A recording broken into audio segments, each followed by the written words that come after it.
Meus irmãos, vamos lá. Daniel capítulo 1. Vamos compartilhar uma palavra daquilo que Deus colocou no meu coração. Fiquei a tarde inteira meditando nesse texto aqui. Eu quero ler todo o capítulo de Daniel, capítulo 1. Então vamos ler no telão aqui. São 21 versículos, tenha um pouquinho de paciência. Preste atenção nos detalhes. Tá? Naquilo que eu quero dar ênfase, eu mudo até a minha entonação de voz para você pegar. Tá bom? Diz assim Daniel capítulo 1, versículo 1. No ano terceiro do reinado de Joaquim, rei de Judá, veio Nabucodonosor, rei da Babilônia, a Jerusalém e a sitiou. Sitiar é cercar. E o Senhor, olha que legal, e o Senhor, foi o Senhor, que entregou nas suas mãos a Joaquim, rei de Judá, e uma parte dos utensílios da casa de Deus. Ele os levou para a terra de Sinar, para a casa do seu Deus, Deus com D minúsculo, ó, e pôs os utensílios na casa do tesouro do seu Deus. E disse o rei a Aspenaz, que era chefe dos seus eunucos, que trouxesse algum dos filhos de Israel, da linhagem real e dos príncipes, jovens, em quem não houvesse defeito algum, de boa aparência, instruídos em toda a sabedoria, doutos em ciências, entendido no conhecimento e que tivessem habilidade para assistir no palácio do rei, e que lhe ensinasse a letra e a língua dos caldeus. E o rei lhes determinou a porção diária das iguarias do rei e do vinho que ele bebia, e que assim fossem mantidos por 3 anos, para que no fim desses pudesse estar diante do rei. E entre eles se achavam, dos filhos de Judá, Daniel, Ananias, Misael e Azarias. O chefe dos eunucos, preste atenção agora que eu vou explicar isso depois. O chefe dos eunucos lhe pôs outros nomes. A saber, Daniel colocou o nome de Beltesazar, Ananias colocou o nome de Sadraque, Misael de Mesaque e Azarias de Abednego. E Daniel propôs no seu coração, a minha Bíblia diz que Daniel resolveu firmemente não se contaminar com a porção das iguarias do rei e nem com o vinho que ele bebia. Portanto, pediu-lhe ao chefe dos eunucos que lhe permitisse não se contaminar. E ora, Deus fez com que Daniel achasse graça e misericórdia diante do chefe dos eunucos. E disse o chefe dos eunucos a Daniel: tenho medo do meu senhor, o rei, que determinou a vossa comida e a vossa bebida. Pois por que veria ele os vossos rostos mais tristes do que os outros jovens da vossa idade? Assim poria a minha cabeça em perigo. E então disse Daniel ao dispenseiro, a quem o chefe dos eunucos havia constituído sobre Daniel, Ananias, Misael e Azarias: experimenta-te, peço-te os teus servos 10 dias, e que se nos deem legumes a comer, e só água a beber. E então se examine diante de ti a nossa aparência, e a aparência dos jovens que comem a porção das iguarias do rei. E conforme vires, procederás para com os teus servos. E ele consentiu isto, e o experimentou 10 dias. E ao fim dos 10 dias, apareceram os seus semblantes melhores. Eles estavam mais gordinhos da carne do que todos os jovens que comiam das iguarias do rei. E assim o dispenseiro tirou-lhe a porção das iguarias, e o vinho que devia beber, e lhes dava legumes. Quanto a estes 4 jovens, Deus lhe deu conhecimento e inteligência em todas as letras e sabedoria. Mas a Daniel, ele deu entendimento em toda visão e sonhos. E ao fim dos dias, em que o rei tinha falado que trouxesse o chefe dos eunucos, e os trouxe diante de Nabucodonosor, e o rei falou com eles. Entre todos eles não foram Ananias, Misael e Azarias. Portanto, ficaram assistindo diante do rei, e em toda a matéria de sabedoria e de discernimento, sobre o que o rei lhes perguntou, os achou 10 vezes mais doutos do que todos os magos e astrólogos que havia em todo o seu reino. E o último versículo: e Daniel permaneceu até o 1º ano do rei Ciro. Senhor, essa é a tua palavra. Usa-me nessa noite com sabedoria, com unção. Aquilo que tu falastes comigo nessa tarde, que eu possa transmitir ao teu povo com unção, com sabedoria, e nós abrimos também o nosso coração para ouvir a tua voz, em nome de Jesus, amém.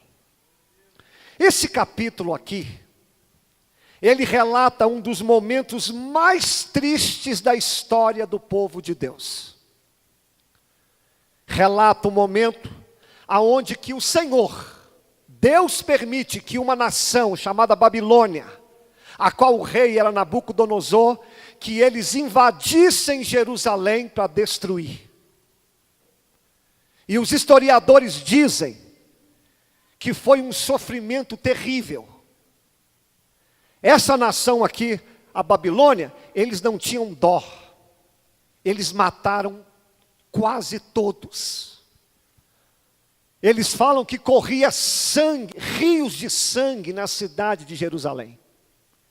Eles pegavam as grávidas, eles iam com faca e rasgavam a barriga das grávidas, matando as crianças. Nabucodonosor era terrível. Tudo isso por causa da desobediência. Eles destroem a cidade.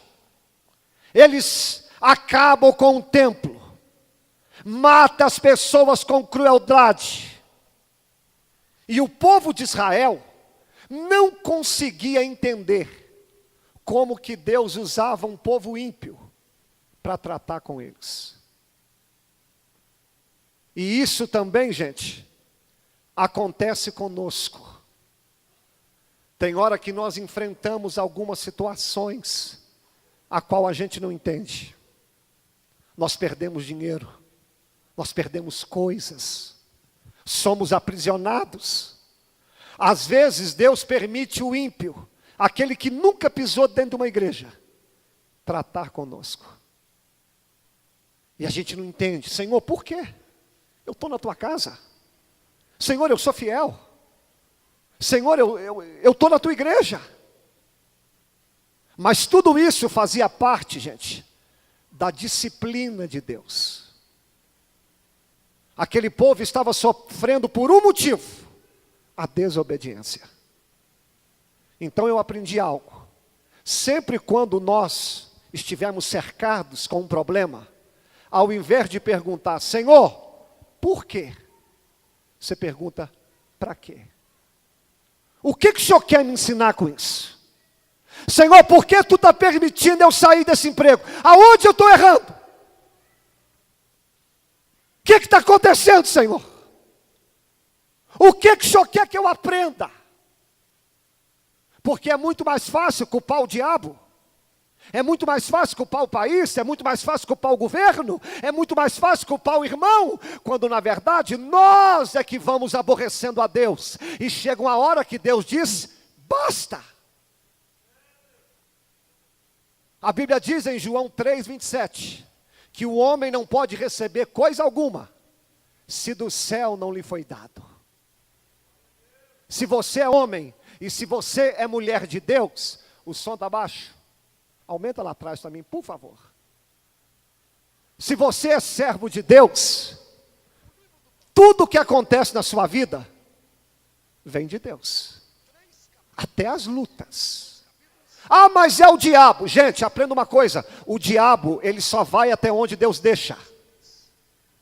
E Deus pode usar o diabo, Deus pode usar o ímpio, Deus pode usar as crises para tratar comigo e com você. E se você visse essa cena, você poderia pensar que o inimigo estava vencendo. Israel, a menina dos olhos de Deus, sendo levada cativa. Israel, o povo de Deus sendo destruído. Se você parasse a Bíblia ali, você falava, o inimigo venceu. O inimigo é mais forte que Deus. O inimigo acabou com a igreja. O inimigo acabou com os crentes. Mas eu vou te ensinar algo, querido. Nunca pare a sua vida em meio ao problema. porque entenda algo, ali não era o fim, ali não era o ponto final, era apenas uma maneira que Deus estava usando para tratar com o povo dele, porque 70 anos depois, Deus iria acabar com a Babilônia e iria trazer o povo dele de volta, para nos ensinar o seguinte: ainda que Deus permita a queda, Deus vai permitir que você levante. Deus pode permitir o choro, mas Ele vai enxugar suas lágrimas. Deus pode permitir o inimigo tocar, mas lá na frente esse inimigo vai ser envergonhado e o nome de Deus vai ser glorificado na tua vida mais uma vez. Então não pare a sua vida em meio a esse problema. Faz parte do plano de Deus. Jeremias capítulo 29, 11. Quando aquele povo estava lá no cativeiro 70 anos, Deus mandou uma carta assim para eles: ó, vocês estão aí desanimados, vocês estão aí prostrados, mas eu, Senhor, é que sei os pensamentos que tenho a vosso respeito, pensamentos de paz e não de mal. Então Deus está usando a minha boca para falar com alguém aqui. Eu não sei se você está 1 ano no cativeiro, se está 2 anos no cativeiro, se está 6 meses numa prova, mas Deus está falando com você: eu ainda continuo sendo teu Deus, eu estou escrevendo a tua história, e lá na frente você vai entender por que eu estou permitindo tudo isso hoje. Mas uma coisa é certa: a luta não é para te matar, a luta é para te fortalecer, e para que o nome do Senhor seja glorificado na sua vida. Pode aplaudir o nome do Senhor. Melhorou aí o som? Aí, querido, o que esse povo faz? Olha o que o rei faz. O rei invade Jerusalém. E ele mata quase todos. Mas esse rei é esperto. Esse rei, ele faz uma seleção. Ele escolhe os melhores para levar lá para o seu povo. Ele escolhe os jovens, ele não quer os velhos. Ele escolhe os príncipes, ele não quer os pobres. Ele escolhe aqueles de boa aparência, porque ele não quer os feinhos. Ele escolhe os inteligentes, ele não quer os fracos. Ele escolhe os competentes. Olha a escolha que o rei Nabucodonosor faz. Eu quero rico, eu quero príncipe, eu quero forte, eu quero inteligente, eu quero aquele que tem uma boa aparência. E essa é a forma que o mundo escolhe lá fora. O mundo lá fora escolhe o forte. O mundo lá fora escolhe o inteligente. O mundo lá fora escolhe aquele que nunca errou. O mundo lá fora, ele quer que nós tenhamos uma aparência bonita. E sabe o que me assusta? É que eu vejo crentes caindo nessa moda. Eles querem escolher de acordo com o mundo. Eles querem usar o padrão como o mundo usa. Querido, sabe o que eu amo em Deus? Deus não escolhe como o mundo. Deus escolhe o fraco, Deus escolhe o caído, Deus escolhe aquele que não é, Deus escolhe o fracassado, só para fazer dele uma pessoa vitoriosa, para o nome do Senhor ser exaltado. Sabe o que eu quero dizer? Se o mundo lá fora te rejeitou, se o mundo lá fora não aceita o teu padrão, se o mundo lá fora quer te jogar pedra, vem para o reino de Deus, porque o padrão aqui é diferente.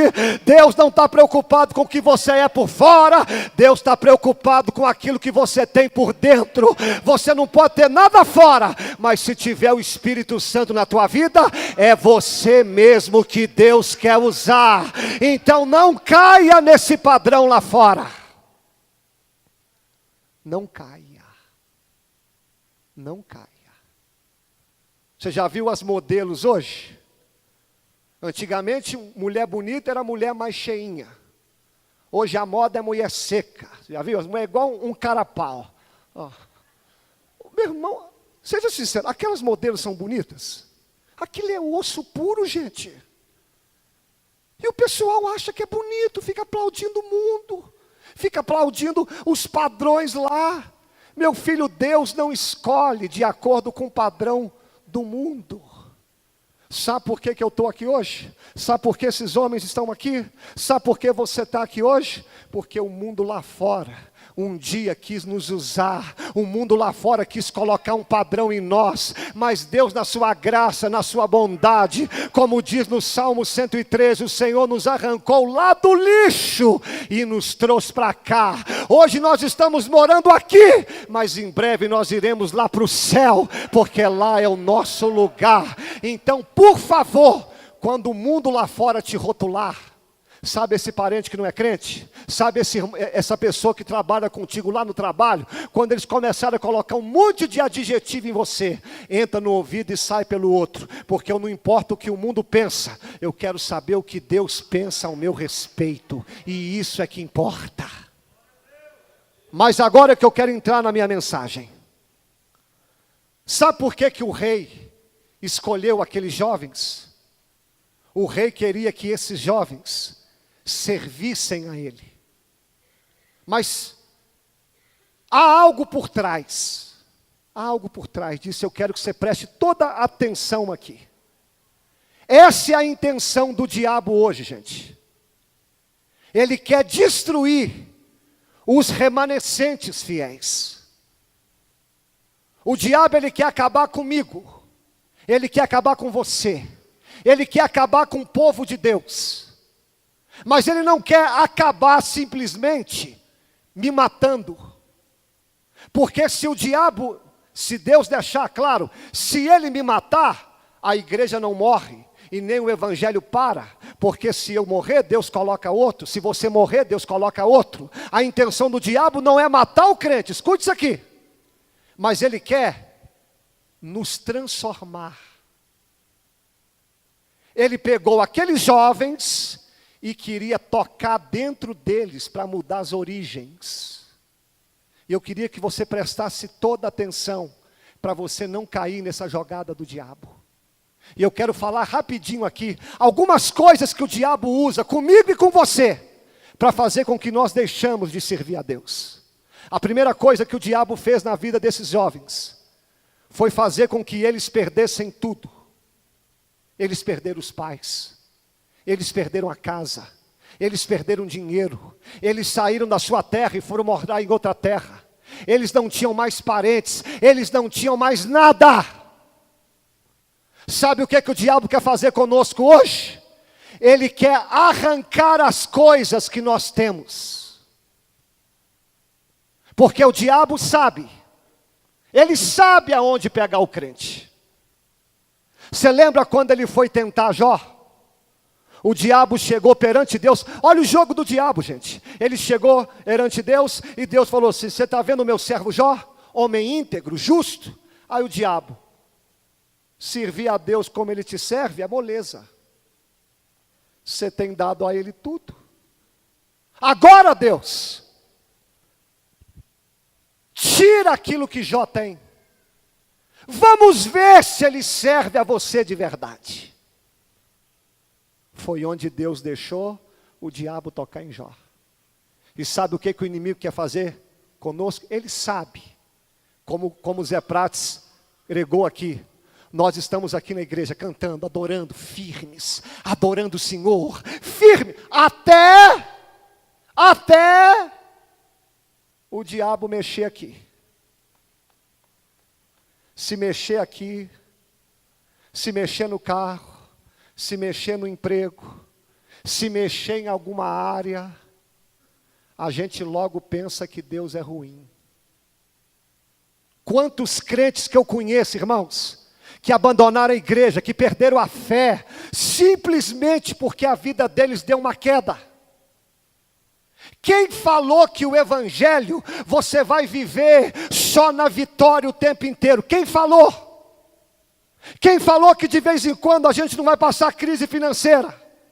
Quem falou que de vez em quando o nosso carro não vai quebrar? Quem falou que de vez em quando não vai vir doença? Quem falou que de vez em quando a gente vai fazer burrada? Quem falou? Meu irmão, o evangelho, a gente está sujeito a perder muitas coisas.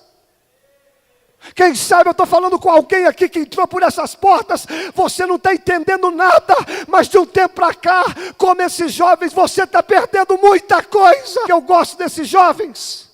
O diabo pode ter tirado a família, o diabo pode ter tirado o dinheiro, o diabo pode ter tirado aqueles jovens de dentro da cidade de Deus, pode ter tirado aqueles jovens de dentro do templo de Deus, mas o diabo não conseguiu arrancar Deus de dentro daqueles jovens, porque nada que a gente perca se compara com a presença de Deus. Meu amigo, você pode perder tudo, mas você ainda tem a presença de Deus, e quem tem a presença de Deus vai dar a volta por cima.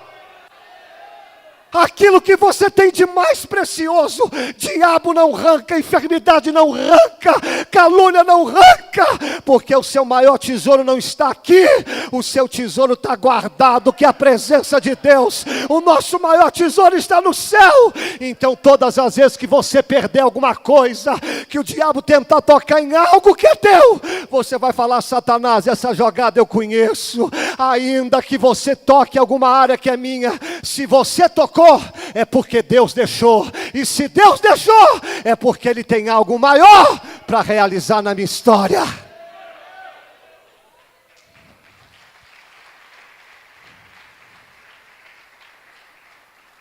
Segundo, eu quero correr aqui. Segundo, primeiro ele quis tirar as coisas em volta.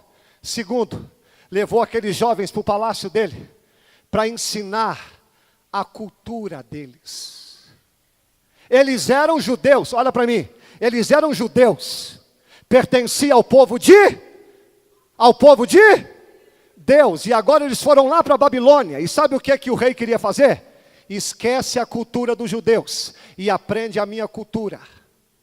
Segunda jogada do diabo: nós estamos na terra, escute isso aqui, nós estamos na terra, mas nós não somos daqui.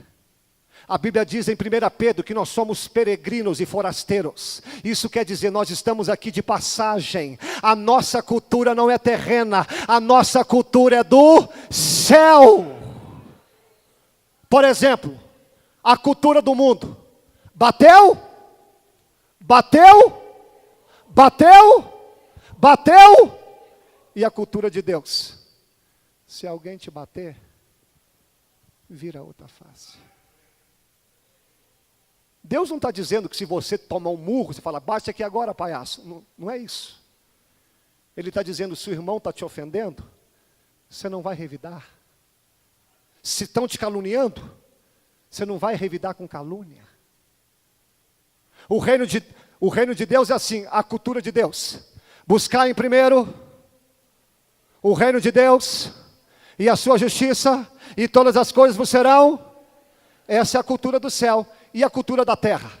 Trabalha, se mata de trabalhar, fica rico, compra um casão, compra um carrão, e vai juntando, e vai juntando, e vai juntando. Oh pastor, ter carro bom é pecado? Ter dinheiro é pecado? Não, mas a cultura do mundo é: ama o dinheiro, se mata pelo dinheiro, deixa a sua família pelo dinheiro, e vai se matando, vai se matando, vai se matando. Aí você vai esquecendo a cultura do céu e vai vivendo a cultura da terra. Por que na igreja hoje a gente se decepciona tanto? Primeiro, porque a igreja não é perfeita. Você vai ver erros aqui. Mas sabe o que acontece? É os crentes que quando vêm para cá, todo mundo, a gente chega aqui na igreja cheio de pecados do mundo. Aí quando você chega aqui na igreja, Deus tem que tratar conosco. Aí o camarada não deixa, ele não aceita. Aí fica aqui na igreja, adorando, cantando, mas com a mesma cultura lá de fora. A Bíblia diz em Ezequiel 16, assim, ó: quanto ao seu nascimento, quando que nós nascemos? No batismo.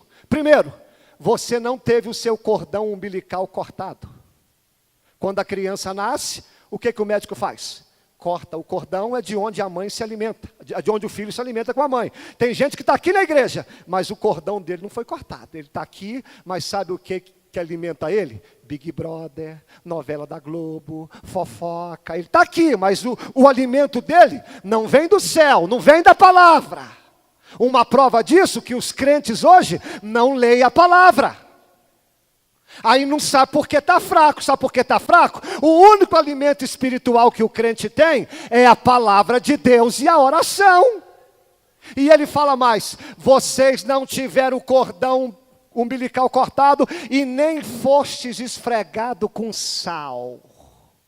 Porque hoje em dia, quando a criança nasce, você corta o cordão umbilical e na minha época colocava o éter. Éter não é que fala? É éter mesmo, né? Para matar os germes. Naquela época não tinha éter, eles esfregavam com sal, e aquilo doía, ardia, mas é o que curava. Hoje em dia, quando o pastor vai dar uma esfregada no membro, ele não gosta. Ele fica bicudinho, fica nervosinho, fica bravo, fala mal do pastor e acha ruim. Meu irmão, você achando ruim ou não, Deus me colocou aqui para te dar uma esfregada, e se Deus mandar eu vou esfregar. Você pode ficar com raiva de mim, mas é para o teu bem, porque o que aperta é o que segura e o que arde é o que cura. Eu estou me esfregado até hoje. Eu estou me esfregado até hoje, louva a Deus. É porque Deus quer tirar de nós toda a cultura mundana. Agora o diabo não quer que você perca essa cultura. O diabo quer que você continue aqui, mas com a cultura lá fora. Pergunta para o irmão: que cultura que você está indo? Se você está deixando Deus por último, tem alguma coisa errada. Se você não está lendo a Bíblia, tem alguma coisa errada. Se você prioriza outras coisas além do culto, tem alguma coisa errada. Terceira coisa, irmãos, que eu quero dar uma adiantada aqui. Olha a terceira estratégia que o diabo usa: mudar o nome deles. Por que o rei quis mudar o nome deles, gente? Porque naquela época, escute isso aqui, o nome era uma experiência que você teve com Deus, ou seus pais tiveram. Por exemplo, por que Jacó chama Jacó? Jacó significa enganador, porque quando ele nasceu segurando no calcanhar do irmão, como puxasse para trás. Aí o pai falou: esse menino é enganador, então chama ele Jacó. Por que Esaú chama Esaú? Porque Esaú significa vermelho ou cabeludo. E Esaú, diz a Bíblia, que ele nasceu com uma cor avermelhada e cabeludo, por isso chama Esaú. Então naquela época o nome era de acordo com as atitudes. E o que significa? Daniel significa Deus é meu juiz. E aí o rei botou de Beltesazar, que significa Bel me protege, ou seja, um Deus de lá me protege. Ananias significa Deus é misericordioso. Aí colocaram o nome dele de Sadraque, que significa amigo do rei. Misael, que significa Deus é incomparável, eles colocaram de Mesaque, que significa quem é como Deus Lua. E Azarias, que significa Deus é meu socorro, ele colocou Abdinego, que significa servo do Deus Mercúrio. Pastor, o que isso quer dizer? Grave isso aqui, pelo amor de Deus. Pelo amor de Deus. Ao trocar os nomes e colocar outros, o diabo estava querendo colocar na vida daquele pessoal, daqueles jovens, apagar com todas as raízes que eles tiveram. Por exemplo, ao colocar Daniel de Beltesazar, significa que Bel me protege. Se você que perguntar para o crente: crente, quem te protege hoje? Minha força. Crente, isso aqui eu sei do que eu estou falando, hein? Você sabia que tem crente que todo dia dá uma olhadinha no horóscopo? Gente, hoje o meu horóscopo está uma beleza. Ai, Jesus. É? Você sabia que horóscopo é bruxaria? É feitiçaria? Ao mudar o nome de Ananias, que significa amigo do rei. Hoje os crentes, eles não querem ser amigo de Deus, eles querem ser amigo do rei. Sou amigo do político. Amigo do político. Sou amigo do cara. Você já viu a história? 3 criancinhas conversando, e criança, você sabe que gosta de tirar onda com a outra, perguntou assim: vamos ver qual dos pais é mais famoso. Então tá. Seu pai é amigo de quem? Meu pai é amigo do vereador fulano de tal. E o seu? O meu pai é amigo do prefeito. E o seu? O outro falou: Meu pai não é amigo nem do prefeito e nem do vereador. Mas é amigo de quem? Meu pai é amigo de Deus. Acabou a conversa. Seu filho fala o que a teu respeito? Seu filho ao te ver fala, meu pai é um homem de Deus. Meu irmão, não tem problema você ser amigo de presidente, de prefeito, de político, mas antes de ser amigo deles, eu quero ser amigo de Deus, eu quero ter intimidade com Deus, eu quero ter comunhão com Deus, porque é de Deus que vem o meu socorro. O que é que nós não podemos esquecer? Deixa eu dar uma adiantada. Sabe o que é que significa Daniel? Deus é o meu juiz. Deus é o meu? Deus é o meu? Então nunca se esqueça disso. Se Deus é seu juiz, você não tem que bater boca com ninguém. Se estão te difamando, você não tem que bater boca. Porque se Deus é seu juiz, Ele que vai comprar a tua causa. Outra coisa, o que significa Ananias? Deus é misericordioso. Sabe o que você nunca pode esquecer? Que é tua raiz? Que Deus é misericórdia. Ainda que você tenha caído, a graça de Deus pode te levantar. Nessa noite eu estou falando com alguém que está embrenhado num lamaçal de pecado, e você está com vergonha até de vir à igreja, mas Deus vai te arrancar do meio desse lamaçal, porque Deus ainda é misericordioso.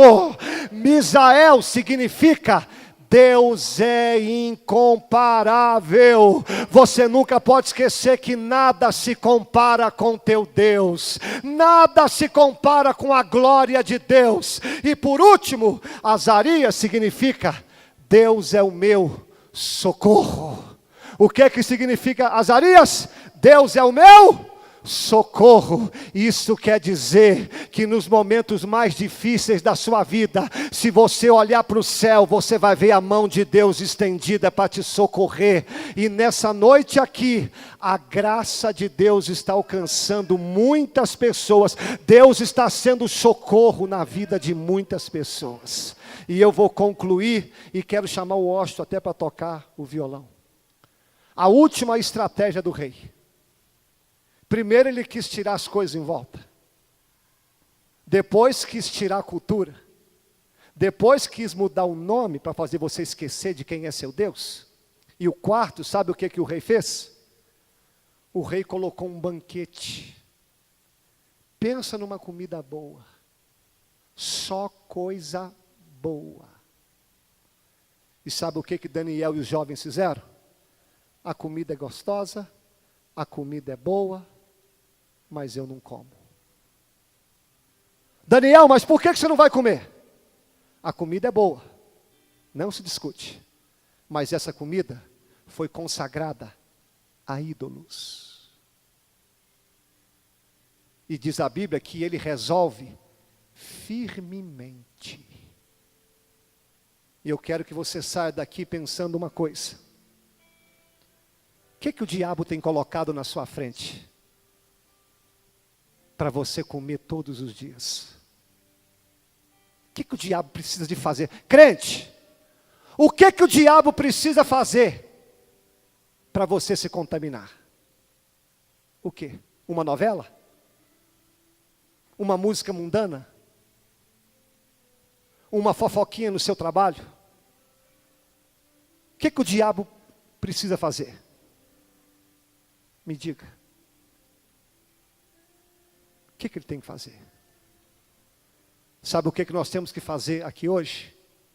Diz a Bíblia que Daniel, ele resolveu firmemente. Tem coisas que você tem que decidir uma vez só, para nunca mais decidir. Eu, há uns 15 anos atrás, eu decidi que ia servir a Deus. Não tem nada que me arranca daqui. Eu decidi que eu ia ser dizimista e ofertante fiel. Todo o dinheiro que eu recebo, eu não fico em dúvida. Dou ou não dou? Se sobrar, eu dou. Eu já decidi isso há muito tempo. Eu decidi que nunca iria faltar do culto, exceto se eu estiver doente ou viajando. Quando chega dia de culto, eu não fico assim, vou ou não vou? Ah, deixa eu ver se vai chover. Não, não, não. Eu já decidi isso há muito tempo. Eu decidi ser marido de uma mulher, chegar a mulher mais bonita. Eu sei que eu sou feio, que nem a mãe de Sarah, mas posso chegar a mulher mais bonita. Mais bonita. Fico ou não fico? Dou meu telefone ou não dou? Puxa assunto ou não? Não, irmão, isso eu já decidi quando eu casei com a Flávia. Já decidi. Agora, sabe por que você não fica firme? Porque você não decide. Decida hoje. Decida, fala, Senhor, eu quero te servir para sempre, acabou. Eu quero ser fiel ao Senhor e acabou. Eu quero entregar minha vida para o Senhor e acabou. Eu quero ser fiel e não tem nada que me arranque daqui. E sabe o que aconteceu com Daniel? Primeiro, ele se tornou melhor do que todos os outros jovens. Porque ninguém perde por ser fiel a Deus. Os meus amigos que não servem a Deus, 99,9, tudo separaram, tudo são alcoólatras, usuários de drogas, alguns morreram. E olha eu, casamento de pé, virei pastor, minha vida tem as minhas lutas como todo mundo, mas a minha vida é uma bênção. Porque ninguém perde por ser fiel. Decida hoje, eu vou me posicionar ao lado de Deus. Faça uma prova com Deus, pode medir. Daqui a um ano, veja se a sua vida melhorou ou piorou. E diz a Bíblia, que a Babilônia caiu, foi derrotada. Outra nação assumiu, que foram os persas. Mas Daniel continuou fiel, firme. Porque quem serve a Deus, o mundo passa com as suas vontades, mas aquele que faz a vontade de Deus, permanece para sempre. 1 João 2,17. Seja fiel, esteja na casa de Deus. Todas as vezes que o diabo tentar te oferecer um prato, fala, não quero. Eu sirvo a um Deus que morreu por mim naquela cruz, e não tem nada, não tem luta, não tem problema, não tem tragédia, você não vai tirar a experiência que eu tive com Deus. Tem gente aqui, irmãos, que já teve grandes experiências com Deus. Você esqueceu que Deus é juiz? Você esqueceu que Deus é misericórdia? Você esqueceu que Deus é incomparável? Só porque o diabo botou um rótulo aí, você está acreditando? Hoje é dia de nós virmos até esse altar e decidir firmemente. Eu não sei para quem Deus está falando isso aqui, mas tem pessoas que estão querendo tomar algumas decisões erradas na vida. Tem pessoas aqui com algo errado na vida, e o Senhor está usando a minha boca aqui, ó. Ou você conserta com Deus, ou não reclama lá na frente depois. Um dia Deus falou com Saul, mata os amalequitas. Ele não matou. E quando Saul morre, um amalequita pega a coroa dele. Porque aquilo que você não mata hoje, te arrebenta amanhã. Hoje vai ser um apelo diferente. Tem gente aqui que está com um monte de pensamento errado. Deus não está nisso. Nós vamos vir aqui até esse altar e vamos resolver firmemente a servir a Deus. Quem sabe tem pessoas aqui pensando em separar. Você não vai separar. Tem gente querendo entregar o ministério. Você não vai entregar. Você vai vir aqui resolver com Deus firmemente. E faça a prova de Deus. Você vai ver como Deus vai mudar a tua vida. Ninguém perde por ser fiel ao Senhor. Vamos ficar em pé.